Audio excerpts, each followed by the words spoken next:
What's going on, bottom line viewers? It's Mitch here. Welcome into another week of fantasy football. Stardom and Situm. Week number 11 is upon us. That means there's three games left until the fantasy playoffs begin. Hopefully, you are in one of three positions currently. Rather, you're in a comfortable lead and you're looking for that bye week potentially, or the first or second seed, or maybe you're winning some money in the regular season for the most total points, or you're in the second spot where you have a spot in the playoffs, but you could lose that spot and you need to maintain it. And then there's the third spot where you're fighting for that playoff spot. Maybe you're just on the outside and you're looking to make a run these last 3 weeks to solidify your position and maybe steal someone else's spot after sort of a slow start to your fantasy season. But that's why I'm here. I'm here to help you do whatever you need, whether that's get the most points in the league in the regular season, or that's get that playoff spot at the end of the day before week number 14, which is typically the start of the playoffs. So let's get into the fantasy starts and sits for week number 11. Let me know your questions below, who you should start, who you should sit. I will get back to you for sure. That's something that I'll do more than most, is I'll answer every single one of your guys' questions and give you my recommendations to who I would play in my lineup. All right, let's begin. And I'm going to begin with saying that you need to start every single player in the Rams or Chiefs game. And that's how I'm going to wrap this video up. Thank you for joining us this week for Fantasy Stardom and Situm. Just kidding. But honestly, you should start everybody in that Chiefs-Rams game on Monday Night Football. That game is the highest over-under since 1985. So, start Jared Goff, start Patrick Mahomes, start Kareem Hunt, start Sammy Watkins if he plays, start Tyreek Hill, start Brandon Cooks, start Robert Woods, start Reynolds, start Higbee if you want. I don't care. Start Kelsey. Just don't start the defense. Start the kickers. Start everybody. Start McVay. Start Andy Reid. Start Andy Reid's son. I don't know. Just start everybody in that game. Let's start off with the quarterback position and the starts for the week. Carson Wentz versus the New Orleans Saints. The Saints are giving up the most quarterback points per game when playing at home. They're the worst defense when they play in their home building. They give up 19.7 points per game in fantasy at home. And Wentz, he's on sort of a unique streak. Even though the Eagles haven't been fantastic in terms of a team, Carson Wentz has 6 straight games with at least 275 passing yards and multiple touchdown passes. So Wentz is on fire. And even if he's in a game where he's getting blown out by the Saints, Drew Brees and that offense is on fire and he's having to come back, it looks good in that scenario because he's going to have to pass a lot and he's going to have to put up some yards. So I like Wentz this week no matter which way the game goes, whether that's a comeback or if the game is close and it's a shootout. I like Carson Wentz. Eli Manning versus Tampa Bay. Actually, I've been the first to nag on Eli Manning. In real life, he's a terrible quarterback. At times, he can be a good fantasy quarterback for you. Eli has had 2 300-yard games in his past 3. Last week, he threw 3 touchdowns against the 49ers, and he's playing the terrible Buccaneers defense. They're 30th versus the quarterback this year. Expect Eli to have another great game against a team that can't cover his receivers or options out of the backfield or a tight end. Fitzmagic versus the Giants. As you'll see, it actually does say Fitzmagic. I'm no longer going to say Fitzpatrick. It's Fitzmagic only. He plays the New York Giants, and Fitzpatrick, he has thrown 406 yards. Last week, he threw 406 yards, and it was the first time ever a team had, I think, like 490 yards in a game, and they did not score a touchdown. I don't think that's going to continue. Actually, the Buccaneers, I don't know if you know this, but they have the number 1 offense in the NFL in terms of yards per game. A lot of that is because they score a lot of points. They have a very electric and a lot of good skill players, and Fitzpatrick just straight up balls, and he'll go for it, and he has balls, man. But The thing is about the Bucs is they're usually trailing early in the game because their defense sucks. So I don't care because it's fantasy. He's playing the Giants, and the Bucs are first in yards per game. I expect them to torch this Giants defense for the most part, specifically through the air. Mike Evans should have a nice game. Deshaun Jackson, Godwin's playing well. even on the ground, as we'll get to a little bit later, I think that the Bucs can move this ball. And also, this should be a high-scoring game, especially when the Bucs are going to have to keep up with Eli, Odell, and Saquon on the other side. So Fitzmagic should have a nice day here in fantasy land. Dak Prescott versus Atlanta. His weekly fantasy finishes the past 3 weeks have actually been really good. They've all been quarterback 1-ish starts. I mean, quarterback 9, quarterback 16, and quarterback 8. That's far better than anything Dak was doing early in this season. He is playing a defense, Atlanta, that gives up over 30 points per game in their home building. Plus, he has 6 scores in the last 3 games. That's also 2 or 3 with his feet. So I do think that Dak can produce here. I do think that he'll have a nice game, and I actually think that Zeke and this offensive line will be able to power that football down the field against a lighter front of Atlanta, allowing Dak Prescott to really do his thing with the read option game and the play action, and he should have success and find success in a game that should be higher scoring against Atlanta. Marcus Mariota versus the Colts. Now, Marcus has been great since the bye. Another guy, him, Eli, Dak. I've been down on all these guys all year, but recently they've been playing quite well for fantasy purposes. Marcus Mariota, he's actually thrown more passing touchdowns in his past 4 games than he did in his first 6 games, 4-3. And I really like what I saw from him against my Patriots last week. He was on the money, had his best game of the season from a technical standpoint, putting the ball where it needed to be, and he really was really good, and he looks healthy. He looks good to go. Now he's playing a Colts team against Andrew Luck. You know Andrew Luck's going to go out there, and he's going to play really well. So Marcus Mariota is going to have to match that. I think that what he can do with his weapons against this secondary, I think there's something to be said about that, and I think Marcus Mariota continues this trend and has another good game against the Colts. The quarterback sits. Kirk Cousins versus Chicago. Now, Cousins isn't an automatic sit. Like, if you don't have anyone really else, then you're going to start Kirk Cousins. But against Chicago, I would prefer to sit him. You know, the Vikings offense, they're pretty simple. I think the Bears will be able to diagnose this offense quite easily. They have a really good defensive coordinator who's usually all over simple offenses like this, and I think that with Khalil Mack back, the killer Khalil Mack, he is just going to destroy the tackles of this offensive line. Vikings offensive line, they struggle on the road, which they are in this game on prime time. Khalil Mack could have another huge game, and this could be just a tough one for Cousins to really establish a rhythm in this game in a tough place to play. Matt Stafford versus Carolina. Stafford is having his worst season of his career maybe in this season. I mean, he just doesn't look good. Whether it's the touch on the football, the ability to get it to his receivers on time, everything is off on this offense. I don't know whether it's Stafford himself, the receivers, or the offensive coordinator or the scheme, but it's something is off, and he's just not playing well. And the Panthers are pissed. You couple those two things together, I just don't love it. You could definitely do better this week than Matt Stafford. Andy Dalton versus Baltimore. Andy Dalton threw for 153 yards, 7.65 yards per attempt last week, 1 touchdown, 2 interceptions against the Saints. The Saints defense, as we all know, not a very good defense. Now he travels to Baltimore against a rival in the Ravens in a must-win game for the Ravens without A.J. Green. This is not a good sign for Andy Dalton. Definitely do not even touch him this week. Alex Smith versus Houston. The offensive line for me is just too destroyed. It's mangled. And J.J. Watt is coming to town. He is going to absolutely dominate this game. Plus, you have Whitney Merciless, you have Jadeveon Clowney. These guys will be all over Alex Smith all day. And this is just generally a very tough matchup for the Skins as a team. They don't match up well with the Texans. The Texans' strength is to stop the run. And without the running game, Washington has proven to be a very poor offense. So no establishing the run means no points for the Redskins and no fantasy points for Alex Smith. Derek Carr versus Arizona. I know you want to, just don't. Okay, running back starts. Phillip Lindsay versus the Chargers. The Chargers defense has allowed 181 scrimmage yards per game to opposing running backs since week number 7. He is seeing 18 touches a game as well, Phillip Lindsay is.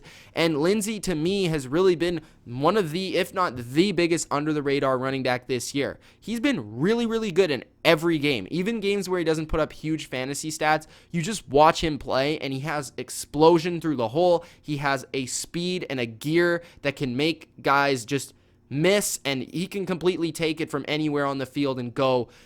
So I really like Phillip Lindsay as a back, and I like him this week in a matchup against the Chargers where they'll need to rely on him to win this game. Dion Lewis versus the Colts.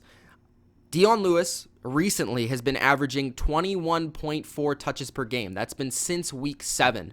The Colts allow also 7 catches a game to the running back position. Dion Lewis, with those amount of touches on the ground, and, as well as the factor that he can catch the ball quite well against a Colts team that can score some points in a game that's going to be higher scoring in a lot of situations in a game script that the Titans may need to pass the ball to Lewis in those key situations. I really do like Dion Lewis this week, and I like him going forward as a fantasy player on your team. Theo Riddick versus Carolina. Now, I don't know if you've noticed, but in the 2 games since Golden Tate was traded to Philadelphia, Riddick has 13 catches for 96 yards on 15 targets. Plus, Marvin Jones is probably not going to play. So Theo Riddick figuratively is like the second target on this offense. Behind Kenny Golladay, it's Theo Riddick time against the Panthers, and the Panthers do play a ton of zone coverage. I understand they have great linebackers there in Carolina, but Riddick in his home building been very effective, and Matt Stafford it's a guy that Matt Stafford can trust, and that's where he's going to go with the football on 3rd down. Barber versus the Giants. Now, I haven't been a huge Bucs running game fan or a Barber fan, as you guys know, and this is really the week of not a fan of these guys, but start them because they all have good matchups. Now, Barber versus the Giants. The Giants have allowed Adrian Peterson and Matt Breida to each gain more than 130 total yards, receiving and rushing, also 2 scores each. So, that being said, I've seen him in leagues where he's on waivers. If that's the case, pick him up, and if you need a start, put him in your lineup. If he's already on your bench and you're in need of a start, you have a bye week for somebody big, put him in your lineup. Now, you might have better options, so go with those guys, but against the Giants, he should probably score a touchdown in this game, and that's why I like him this week as a start. Alex Collins versus Cincinnati. Now, I've been off the Alex Collins train this year. He hasn't looked the best physically, and the Ravens haven't looked great recently as an offense in general. The Bengals, though, should really establish their running game this week. They are 31st against the run. The Cincinnati defense is horrendous, and I think this game could end up being a blowout for the Ravens. That being said, if this is a blowout, Alex Collins should find the end zone once or maybe even twice.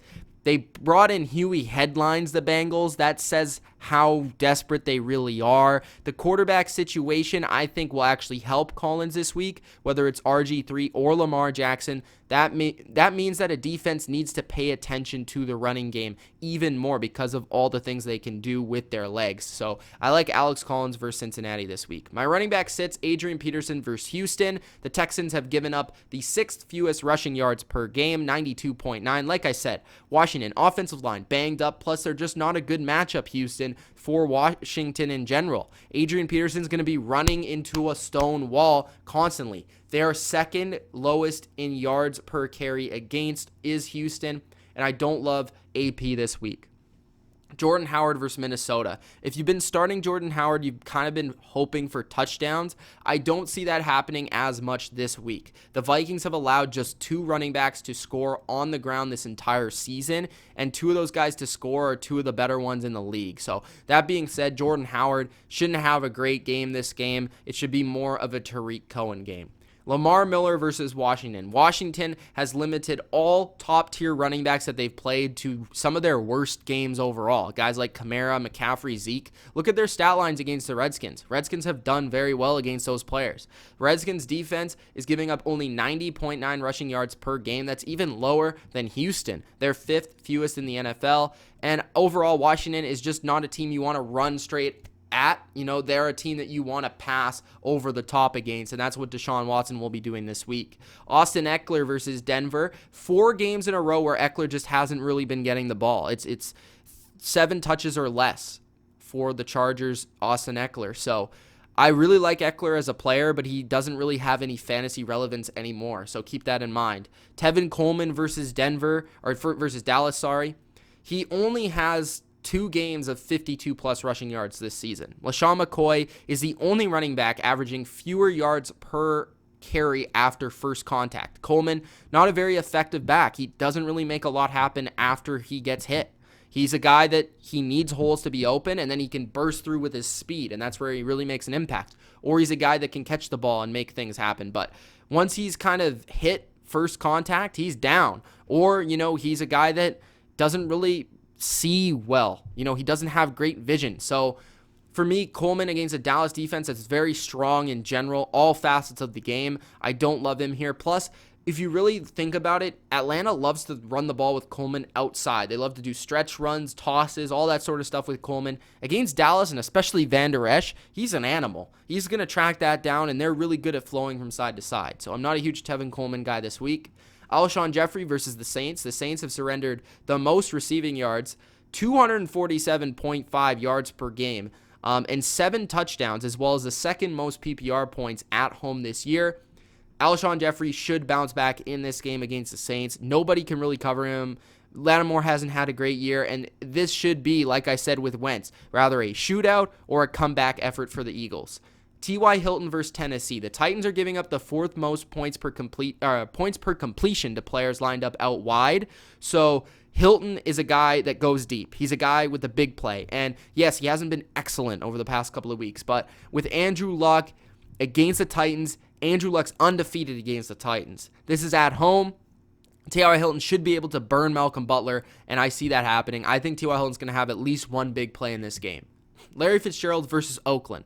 Larry Fitzgerald has 11 targets per game in the Byron Leftwich era, and that volume should only increase against a Raiders squad that allows 12 wide receivers to score more than 13 points this season. So Fitzgerald is kind of on a roll in terms of getting a lot of targets, getting a lot of receptions. If you're in a PPR league, he's a nice, comfortable blanket to have this week. Sterling Shepard versus the Bucs. The Bucs are the worst team in the NFL versus slot receivers. Every week you see a slot receiver that's good and fantasy relevant against the Bucs, you start him. Shepard should eat. Corey Davis versus the Colts. Corey Davis is legit. He's a baller. He just needs to remain consistent, and with Marcus Mariota playing the way he is, he definitely should. He is physically imposing, and he's getting one of the highest target shares in the NFL right now. I like him again against the Colts, a team that doesn't have any great corners. Wide receiver sits, Allen Robinson versus Minnesota. He was on the list last week, I think, which that was one of my errors last week, but I did think Slay would play. That's my bad. But Trubisky, I think he'll look elsewhere this week against Xavier Rhodes in that matchup with Allen Robinson. Cortland Sutton against the Chargers, he'll likely be shadowed by Casey Hayward. The Bolts are the 3rd best defense against wide receivers during the past 4 weeks and for the season. I just don't see Sutton right now being very effective. When he gets a better matchup, I'll likely put him on the start list. Calvin Ridley versus Dallas. He has topped 50 yards once in the last 5 games. He's not been good recently, and now he's facing a really good Dallas defense with an underrated secondary. Demaryius Thomas versus Houston. Houston doesn't have a great secondary, but I just don't see how really, not Houston, Washington. Washington doesn't have a really great secondary, but I just don't see how Demaryius Thomas is going to be able to take advantage here. Until I really see that Demaryius Thomas has rapport with his new quarterback, Deshaun Watson, is comfortable in the offense, I can't really start him on my fantasy team in a week where I need a win. Devin Funchess versus Detroit. If the Lions have anything on defense, it's Darius Slay, and I would try and avoid this matchup. Funchess may have a couple good plays here and there, but if Cam Newton's smart, he'll likely go to DJ Moore, Curtis Samuel, Christian McCaffrey, and the other matchups that are in his favor this week. The tight end starts Evan Ingram versus Tampa Bay. The Bucs have allowed a combined 7 top 12 tight ends, including 5 who finished in the top 6. So they've basically been giving up a ton of points to tight ends all year. And Evan Ingram, again, should have a nice game. I'm starting basically all pass catchers for the Giants this week. Vance McDonald versus Jacksonville. In the last 2 weeks, tight ends have accounted for 5 of the 6 receiving touchdowns against the Jaguars. I think that could continue. McDonald's been playing very well and had a really good game against Jacksonville in the playoffs last year. Ricky Seals-Jones versus Oakland. Ricky Seals-Jones actually leads all tight ends in the NFL in routes run per game, 35.5 during the Leftwich era, weeks 8 to 10. So a career high targets last week in 9 in week 10. I think Rosen is comfortable with him. He's a very good athlete, and against Oakland, he should break a couple of good big plays. Austin Hooper versus Dallas. The Cowboys are a bottom 5 defense, surprisingly, against tight ends over the past 4 weeks. Hooper should see some success against a defense where Atlanta doesn't have a ton of advantages other than Julio. I think Ridley will probably be locked down. Sanu doesn't have a favorable matchup. I think Hooper could be the guy to see a lot of the target share in this game against the Cowboys. So those are my starts and sits for week number 11 of the fantasy football season. If you did enjoy, hit the like button and subscribe for more fantasy football starts and sits. Also, make sure to leave your comments below and your questions, as well as the fact that join us on Sunday morning. I will be there Sunday morning. If you do subscribe, hit the notification bell because I'll be going live 10 a.m. Eastern Time Sunday morning to answer your questions. More than just in the comment section after this video. If you leave a comment, I will respond, but I can go more in depth on your question live on Sunday, so make sure that you tune in on that day as well as ask your questions in the comments below now for me to get the most, or for you to get the most out of this video and out of me to help you win. So thanks guys for joining today. Hit the like button, subscribe to the channel for more Bottom Line View and fantasy football. Deuces.